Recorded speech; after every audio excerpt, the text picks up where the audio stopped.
I mean, you're with this person for a reason. You saw something in them and you wanted to be with them. And they bring their own unique perspective, just like you do. And together, you can build into something that works for both of you. In today's episode, I have a great discussion with a good friend and colleague, Dr. Brandon McDaniel, on the effects of technology and cell phones on couple relationships. Dr. McDaniel is a family scientist and senior research scientist at the Parkview Mirro Center for Research and Innovation, an adjunct clinical assistant professor of pediatrics at Indiana University School of Medicine at Fort Wayne, Indiana, and a nationally recognized expert on the impacts of technology use on relationships, families, and children. Dr. McDaniel's research on technoference, or the interference of device use in our face-to-face interactions and family relationships, has attracted international attention. He's been awarded grants from the National Institutes of Health and is actively pursuing research into parent device use and developing educational programming for parents of infants centered around developing healthy digital habits. He also regularly engages in community education in the promotion of healthy digital habits. We hope you'll pay close attention to our discussion and then think about changes you may want to make in your own technology habits. Enjoy the show.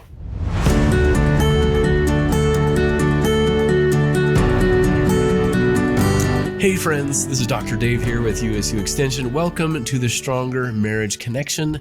The doctors are in the house. Actually, only one doctor is in the house today. Liz had an emergency. She had to step aside.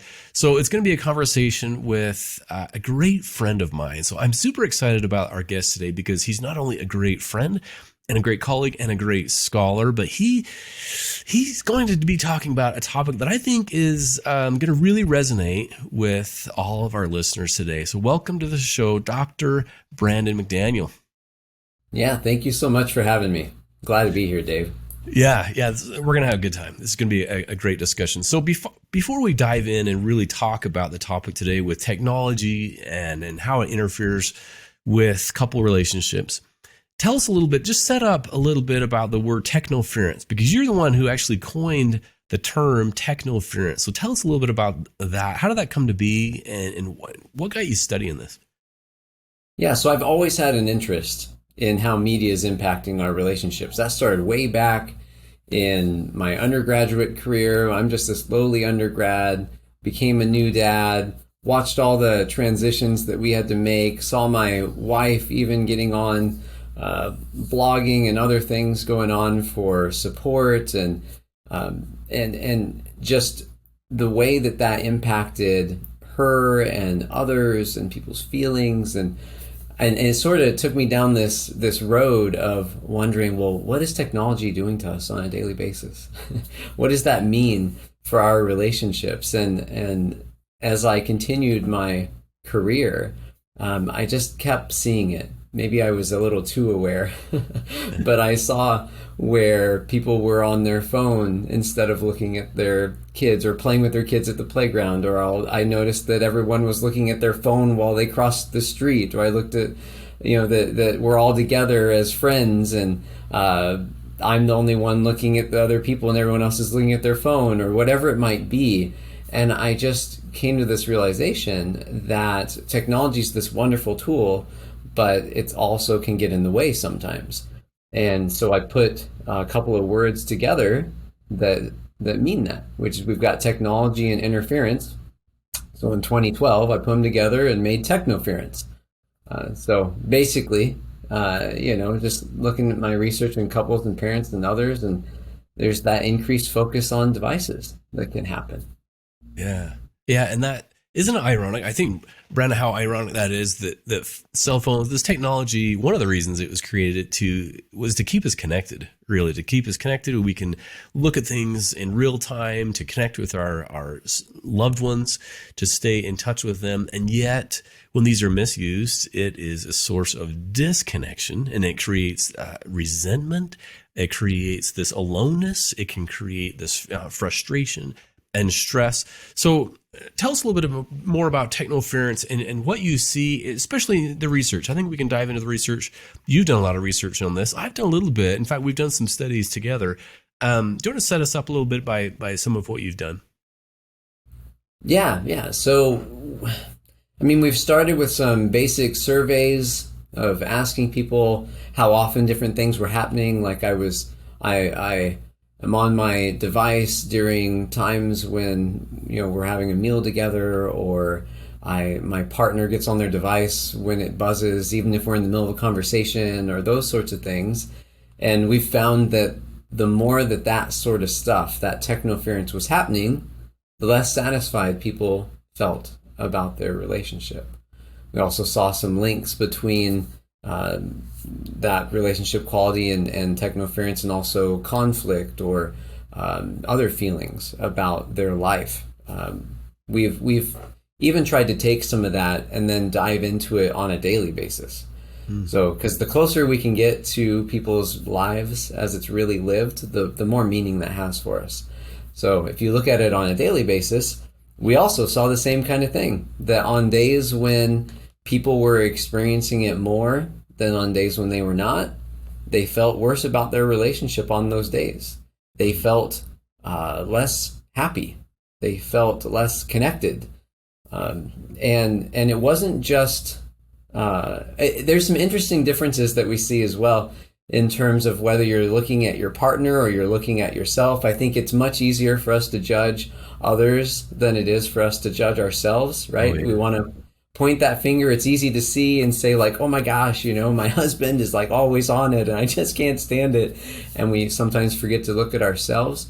But even in our research, we've found that the amount that you're doing it can start to impact the way that you personally feel about your relationship and your time together. So it's a bit of, and I can talk more about it, but and I think it'll come up in this interview, that it impacts, the time that we're spending. It impacts our focus. It impacts what the whole quality of that interaction can actually be like.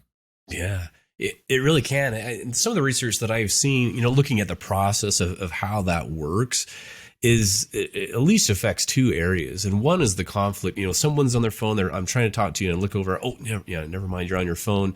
And which causes a little bit of frustration and maybe some conflict. And there's conflict avoiders. I know there's listeners I'm one of those conflict avoiders who I might rather not say anything just to kind of keep the peace and be like, oh, okay, it doesn't really matter.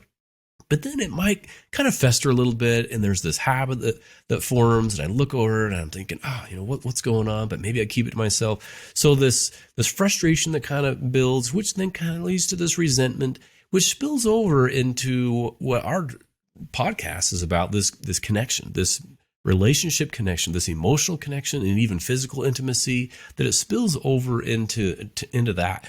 Have you seen that in some of the research? Kind of just the process of what it's doing to couple relationships. Yeah, I mean, it's exactly like I was saying, that it's something that's very common. It's really an artifact of the society and the world that we live in now, that we've got our devices with us all the time. They're ever present. And I mean, I don't mean to make it sound like our technology use is all bad. Yeah. But there's many ways it connects us and opens us up to the world, and just helps us and makes our lives so much easier in so many ways. But we have to be careful, for those reasons that you were just bringing up, that we can start to send a message to our partner in a way that we didn't mean to, right? And there's a nice little pun. You're sending a message, right? Yeah. Through just the way that you use your technology, even when you're not sending a message directly to them with your technology. Yeah.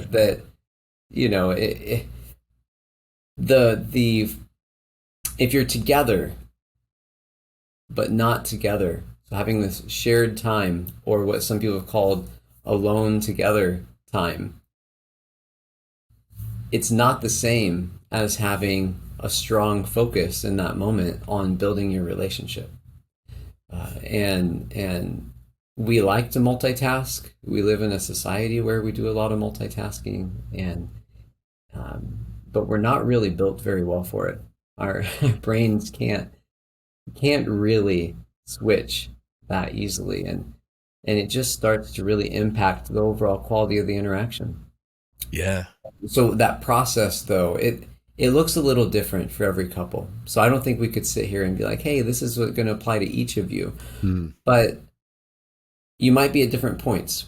You might have two partners who really, really love each other and are trying really, really hard. You might have one where there's a different sort of dynamic going on, or you don't feel like, it's going as well, or whatever it might be. But these small, like technoference doesn't have to be these big things where you are just completely ignoring your partner for technology all the time. I mean, we're talking about even the little things of that you're both there together, maybe talking, maybe not, and you just happen to get on your phone because you're bored for a minute, or a notification went off, or you just had that urge to check it, or you're waiting on a work email, or whatever it is.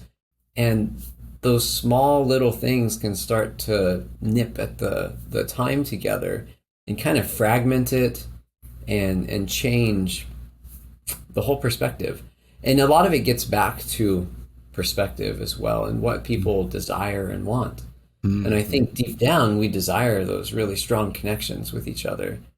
And if we have expectations about what we might want our time to be like, and then it's not like that, that can also set us up for some of that frustration and resentment, and because we're feeling like we have these unmet needs and expectations. Yeah. Oh man, you said so much that I want to dig into a little bit deeper. One, you talked about perspective, and if it's an issue for one person and the other one doesn't think it's an issue at all, then it's an issue, right? Because if only one person feels like, from my perspective, I'm bugged. You bring the phone to bed or whatever, and you're on it. And the second part is the expectation. If there's an expectation that's not voiced, that's not said, that we don't talk about this, but this internal expectation that you put the phone away when we go out to dinner, for example, or when we're doing something with the kids, put the phone away. But if that's never said, then the expectation causes that irritation because it's not voiced, right? Mm-hmm. Another aspect of this I want to get your take on is awareness, because it seems like what we're talking about is something that's just so easily, it's not intentional, right? I'm not throwing a dagger, not calling my wife a name or those kinds of intentional things. What often happens with technoference, it feels like, is that we're not even aware. We just kind of slowly, pick this up and look at it with no intention to create resentment and frustration. And I think that's part of the issue, isn't it? That it's just so easily, and we don't even realize that we're doing it. Yeah, definitely.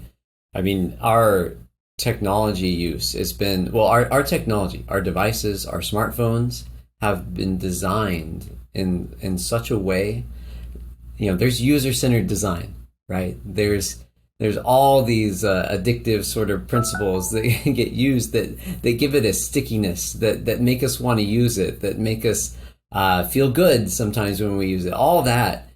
And we can fall into habits that we didn't mean to fall into at all. Mm-hmm. And we're not really completely aware of. And it can build into interactions, into time that we didn't mean to have. I mean, I hear it from people all the time of that, well, I was going to get on it just for a minute and I ended up doing 35 minutes, or I would really like to change, but I just don't see how I can because I've tried, and it is really hard. It's like it's a world struggle right now for all of us that have smartphones. We're living that experiment of like, what's it like if you give people supercomputers that can do absolutely everything, and that you allow marketers and everything else to tap into and try to design a way to keep your attention, right? It's the attention economy. Wow. I love that, actually, the way that you put that, and that we boiled it down to that. I think that's really at the heart of what we're talking about. And I've talked on previous episodes about the greatest gift you can give, I think, your spouse or partner is your attention, your full all-in attention. And this is competing for attention, this technology, so many just distractions of calling for us, the pings and the dings and the emails, and all this is really creating a lot of disconnection, I think. Let me talk a little bit about some of the research that I decided to do on this very topic. here at Utah State. So I surveyed 631 parents across the United States. And I want to just share a couple of these stats, and then I want to get your take on some of these. We might break some of these down. So I'm interested in what you think. So 631 parents across the U.S., and 88% believe that technoference is a big problem in our society, with 62% of those surveyed agreeing that is a big problem in their family. And 70% reporting technology interrupts family time, at least occasionally. Does that resonate, kind of similar findings of what you're looking at as far as how prevalent it is? I guess how big of an issue that technoference is? Yeah, I think it's very prevalent. It's something that's very common, especially like we were saying with smartphones, something that's always with us. Our smartphone is really an extension of ourselves. We have it so much, and it's integrated into every part of our life. So you can't really avoid technoference, and I don't think that's one takeaway here. Is we're not saying that you're a bad person or that everything's going to fall apart because you've got some technoference or because you engage in some technoference. It's just that we have to be careful, right? Like with most things, we have to be intentional about what we want. We live in an age now that if we're not being intentional, others are going to be intentional for us. Yeah, that's so true. That resonates with this next stat that I'm talking about. I found that more than 1/3, or 36% of the adults, use technology in their bed every night or almost every night, and 43% report that their spouse or partner uses technology in bed almost every night or every night. And that may be why nearly 25% feel like their partner's use of technology in bed interferes with their sexual relationship. So 1 in 4, Brandon, are saying, 43%, 36% using technology in their bed, 43% are saying, yeah, my partner is, so there's a little disconnect there. And then 1 in 4 are saying, this is interfering with our sexual relationship. And so that's huge. And I think that's the source of, talk about stronger marriage connection, and the disconnection and the resentment and stress and frustration is happening in the bedroom. Yeah, for sure. I think those numbers are low. We've been even doing some research recently where because let me just take a step back and say there's always a disconnect between our perceptions and what we're actually doing on our technology. Mm-hmm. And we are horrible at reporting our technology use. You mean underreporting, right? We're just always off. Yeah. Okay. So, I could ask people to report it and I could measure it, and it will always be different. And when we actually went in and installed an app on people's phones and measured it, we were finding that the vast majority of them are using their device around their bedtime, and many of them for longer than half an hour. So it's very prevalent. It's almost like one of those things where I know a common recommendation is, well, don't do it. But that just doesn't really seem realistic anymore. Mm-hmm. So I think what I would say is be considerate and think very carefully about that time, though. You may enjoy it. You may find it as a time. Like for many, they find that it's the only moment during the day where they finally have a moment to themselves where they can decompress, and it's a moment where they can do something they want to do by themselves. Mm-hmm. And that's okay. And you need that time. But what you don't want to turn into is that that's the only thing you do, and you have no focus on your relationship, and it turns into 45 minutes of use when you really only meant to do it for 10. Mm-hmm. So it's a fine line to walk there. Yeah. Yeah, it really is. This last statistic relates to what we're talking about here. I found that more than half, or 55%, feel like their spouse or partner spends too much time on their cell phone, and 48%, so about half, wish their significant other would spend less time on their cell phone and more time with their children as well. And so I think it's not just a couple relationship, but it's saying, hey, and I wish you'd get off that thing once in a while and spend more time, be down on the ground, interacting with kiddos. So it does. It's affecting, but I think you nailed something important, because some people, maybe listeners, can be like, what's the big deal? Or TV, what's the difference in being on this screen or we're sitting in bed, watching a movie or something together? And so, yeah, I think there's arguments back and forth both ways. And I want to come across and say, hey, this is not, we're not, preaching, teaching, saying, hey, this is what you got to kick technology and get rid of all this stuff. It's really about finding what works for each couple. Is that right? Kind of the expectation and the perspective of each partner in that relationship. Yes, it's got to be personalized. You've got to find what works. That's when I work with families, that's what I do. I try to help them figure out what they actually want, what they want their relationship to look like, what they want their time to look like. What would it be like in an ideal time? If they had shared couple time, what would they do? What does it mean to you to feel valued by your partner in that moment? Those sorts of things. Have those conversations. You've got to have those conversations.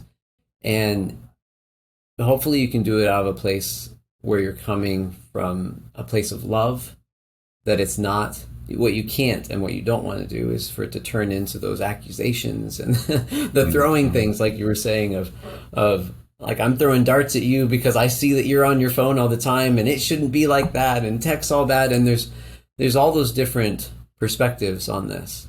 And I think we just need to come down to that point of that. I mean, you're with this person for a reason.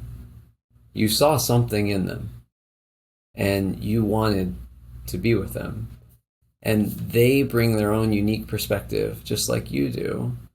And together, you can build into something that works for both of you. But you've got to be willing to have sometimes those hard conversations and to use your I statements and to say, like, I would really love if we, and focus on some sort of positive goal, positive sort of thing. Like, I would love it if our time together was this time when we only focused on each other and, I don't know, played board games or watched a movie. Like, it could be anything we want or you want to do, but like, we're just focused on each other for at least an hour. Maybe that's what you want and what would make you feel valued. And maybe that's something else that your partner could latch onto, or maybe they'll add something. But as long as you're saying things that you hope for and that you desire and that are good, that's different than coming into it and saying, you're on your phone all the time and I hate that. And it makes me so angry. And like, I mean, you can say those things, but that's just going to put people on the defensive. So instead, work together towards a positive goal. And I think some of the ideas about what to do with your technology will come from that as you work towards what you both want together out of your relationship. Yeah, I love that. And that conversation, I would recommend and assume that you would as well, that you don't have that in the heat of the moment when one of you is like, hey, man, will you get off your phone? Rather have that conversation when things are going well and you're just, you're talking about life and relationship, instead of when one of you, because it feels like someone's going to get a lot more defensive if they're, busted or accused or something in the heat of the moment. You're the one who's always on your phone, and then it kind of spirals out of there, right? Yeah, I have seen, so this one's a slippery slope, so I wouldn't recommend this for everybody and have to see how it works in your relationship. But I found that there's some couples that have been able to turn it into something funny, where they've come up with a code word or like something that they'll do, or that they both are in it together. And so maybe they've got those positive goals already they've sort of set up, but they also have this shared understanding of technoference and what it means. And they'll almost use the term in a humorous way with each other. Like, be like, hey man, that's technoference or whatever. And they just like laugh and they'll be like, yeah, it is. And it sort of just it diffuses the tension and gets them to laugh. And then maybe they'll say, I guess another recommendation I often would make is like explaining what you're doing can be very important in the moment, so yeah. So in yourself, don't assume that your partner is trying to do something bad. And then at the same time, don't make assumptions about what it is they're doing. And as the one doing it, don't make assumptions that your partner should just understand what's going on. We have to communicate with each other. So if you do have to get on technology during time when you're together, it's really good to explain that and to say, I am so sorry. I know that we've talked about this and you want this like and together we want this to be like a shared only focused time. But today I had a really hard day at work and there is a really important email that is coming and I have to check this because of, XYZ, and I will set a timer and do it for only 5 minutes and then I will come back. That communicates a whole different message. That communicates I value you enough to even explain it. And I'm thinking about it because it's something that's valuable to us, as opposed to just doing it all over the place. Yeah, I love that. I love the lighter, kind of having the code word, like you said, the lighter side of, oh man, we're Technoference or that, whatever it is, that is done in a light way, not in an accusatory way. And you both agree that, yeah, when one of you kind of like, oh, kind of called out in a light way, then we're not going to get defensive, not going to go into that battle. We'll be right back after this brief message.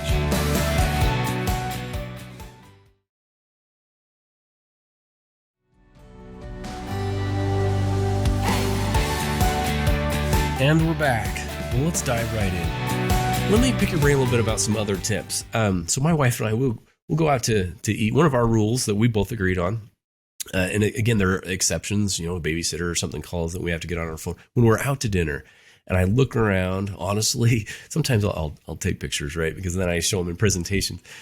But there's times when we're the only ones having a conversation and others around the restaurant, we just look around. Everyone, Brandon, is on their phone out to eat. And in some ways that makes me kind of sad that when we go out, then that time is us time, even if but now, we have the QR codes and we're scanning the menu and that kind of stuff. So it almost looks like we're on our phones. And any tips for couples as far as, let's say that, that someone listening right now, they're pretty frustrated. They wish that, that their partner would change. They're not sure how to bring it up, but they think, hey, I think going out to eat or maybe dinner, even at our home, let's just say meals. Anytime that we're at a table and there's more than one person, we're not going to have a phone or any electronics. What do you think about those types of rules, but with some, exceptions built in that are agreed upon? Well, first off, and I even heard it in what you were talking about, is that we've got to change this narrative of guilt that is so permeating of everything. I mean, I talk to parents all the time, right? And it's just guilt. Parenting is just guilt, like all the time. And tech use and technoference and all these things, it just adds on more guilt. And that's sort of the narrative that is there just in society, is like you're a bad parent if you ever get on technology when you're around your kid. Or if you're in couples, we're talking about couples specifically, it's a similar kind of thing. Tech use isn't all bad, so it's okay for you to get on your tech in the moment and look at the menu, or to share something and laugh together, and they're wonderful tools, but we have to think carefully about how we use it still. Okay. So, I mean, that's the first thing, but I think how to approach this is, or like how to approach setting up these tech-free times, or zones as they're often called, or screen-free times and zones. You've got to get everybody on board. You have to, or it won't work. If you come in and you're just like, hey guys, I hate technology and I'm the one of the family who typically is the one who hates technology, and guess what, we're going to do this, it's going to backfire. Yeah. And it's just not going to go well at all. So that's where I think we go back to that idea of setting up those positive moments or positive routines or positive goals together as a family, and talking those things through.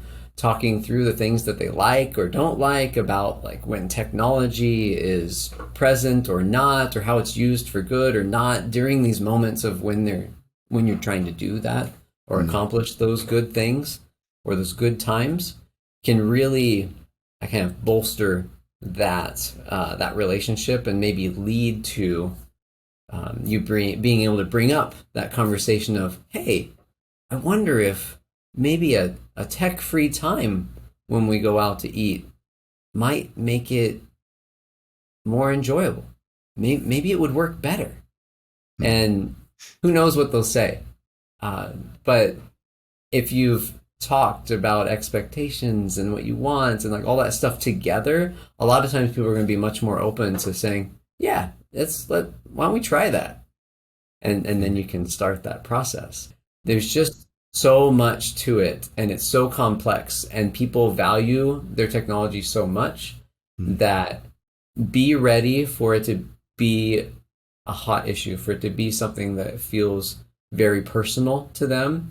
And so it's not that you have to be walking on eggshells, but your focus needs to be on, I love you. I want this really strong relationship with you. What can we do together to build this relationship? And how can we make technology both a good part of that and eliminate some of the things that we don't like as much? Yeah, I love that. Okay, I've got one last topic that I want to talk to you about. And we could take some heat for this, but I'm just going to bring it up anyway. And that's just being selective in the types of media that we do consume on our phones. And so, again, okay, so here's my little soapbox moment, Brandon. Influencers, a lot of big influencers out there, and there are, I think, at least two types of influencers. Those who are build you up and they say, hey, here's some recipes, or here's how to do DIY in your house, to do things that can be very helpful and productive. And then there are some, honestly, it just feels like they're sucking the time and the soul out of people. It's just, here I am at the beach, and here's what I ate for dinner, and I'm out shopping with the kids, and look how cute they are. That type of stuff. It feels like, to me, that is a distraction that can lead to destruction and disconnection ultimately. So my point is that we have to be very selective, intentional in our screen time and what we're watching. Are we really interested in, is this worth my time, I guess? Or could my time be reading a book or doing something more productive? Or even if I'm going to use that time to be learning a skill, or here's a new recipe or something like that. You know what I'm talking about? Is that resonating? Yeah. Yes. I mean, that's what tech effects research is that it's not just screen time. Right, the idea of that, well, I'll only spend a certain amount of hours on screen. I mean, that's a thing of the past. Okay, that's not really what it's about. That's part of it. You can spend way too much time on screens to the detriment of your relationships and life and everything. But it's really about what you're engaging in, how you're using it. Is it really something that is working for you and building you up, or is it something that's tearing you down, or something where it's a constant social comparison between you and others, and it just really, so you have to do some of that soul searching and figure out, okay, what's actually helping me, what's not.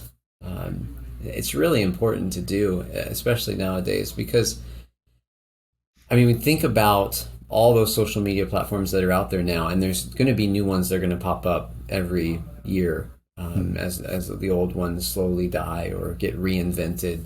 And it's that attention economy again. They're going to be trying to find ways to keep you coming back. So you've got things like TikTok or Instagram or those others like that, and it's just, it's designed to where it's designed to do things to you that you're not even thinking about.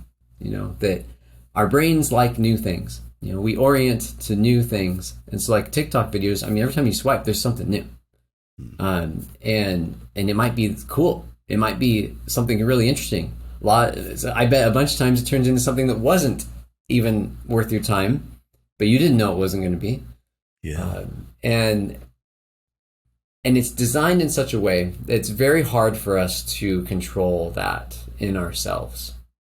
Okay, for many of us, anyway, it's easy to fall into patterns and uses that you didn't mean to. So I think taking an inventory of your own use, you've got things like, if you're on an Android phone, you've got digital well-being on there. If you don't know what that is, search up digital well-being for Android, and you can figure out how to turn that on, and you can see your use and what apps you're using and when and how and all that. For Apple devices, you've got Apple Screen Time, but it's giving you an extra step of thinking it through where you might be able to stop yourself. You've got to try to find little things like that. Otherwise, it's the master of just keeping you there.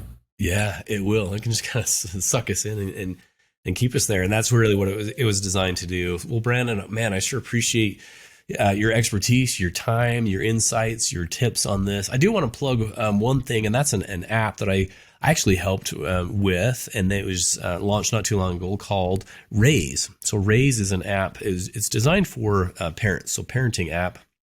to help parents really better understand some of the tough aspects of parenting when it comes to technology. You can find it in the App Store. It's absolutely free. So the Malou Foundation is one who funded this. You can find it in the App Store, I think Raise, and then Parenting. If you put Raise Parenting or joinraise.com, you can find it and more information there. But it talks about things like inappropriate content, about cyberbullying and online predators and screen time balance and building a relationship with your children. So I think a great resource. I think many of our listeners are parents and would appreciate a good resource somewhere, some tips, some research-based tips that was developed by scholars and others who really put our minds together to put together something useful for parents.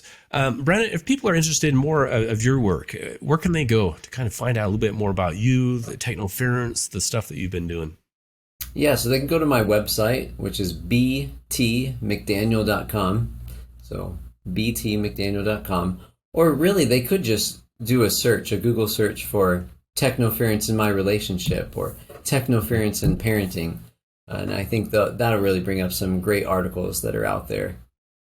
Awesome. And before I let you go, here at Stronger Marriage Connection, we'd like to end each of our episodes with a takeaway of the day. So someone says, hey, Brandon, you've got like 30 seconds. What's the most important part of this issue? What tip, what nugget could you give people? What do you want to end with? I think it's just remember that all tech use is not bad and that we need to cut ourselves some slack in that we are living in a world where it is ever present and it's been designed to hook us in many ways, so you should not feel like it's all your fault. But the onus is still on us to work hard at trying to build our relationships. You have to think about what you want in life and go for that. Because if you don't, you will be led down a different path by many others. So think carefully about your use. Try not to fall into that trap of just slowly drifting apart because you're not being intentional about your times together, or that you didn't even realize that you were starting to use your tech in small ways that were getting in the way of your relationship. Oh, man. I love it. That's a great takeaway. I think mine would be that irritation is an invitation. If we get irritated, maybe it's an invitation for us, maybe to see the person differently, or it's an invitation for us to bring something up. Maybe not in the heat of the moment, but it's an invitation if we're feeling irritated and this is a pattern, that we need to talk about it, that we need to engage in that conversation with our partner, with our kids, set some rules to at least talk about, be open to that conversation. So irritation is an invitation. Well, Brandon, it's been such a great discussion. Again, sure appreciate your time, your expertise, the tips that you have suggested. And that's all for now for us from Stronger Marriage Connection. Thanks so much for tuning in. We couldn't do this without you. Thanks for joining us today. Do us a favor and take a few minutes, if you haven't already, to subscribe to our podcast and the Utah Marriage Commission YouTube channel. Leave a review and share it with a friend.